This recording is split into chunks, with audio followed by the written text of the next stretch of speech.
Hello! Today's video, tara samahan niyo ako sa aking pagdi-DIY ng aking pader.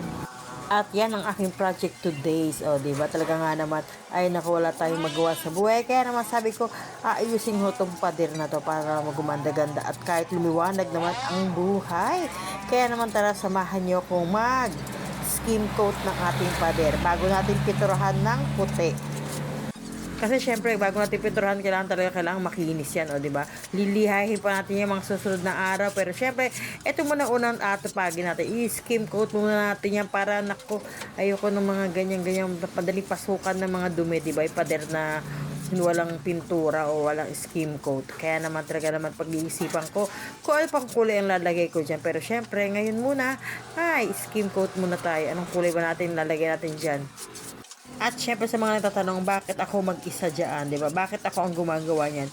Hindi ko na kailangan ipagawa sa iba yan kasi meron naman ako natutunan at kahit pa paano, alam ko naman kung paano maglagay ng skim coat na yan, di ba? Itong kwarto namin ay pinagtulungan din namin habang meron kami trabahador. Pero syempre, di ba, may natutunan tayo at natutunan, i-apply lang natin yung mga natutunan natin. Sayang yung mga natutunan, naku naman, nai-stuck sa ating isipan.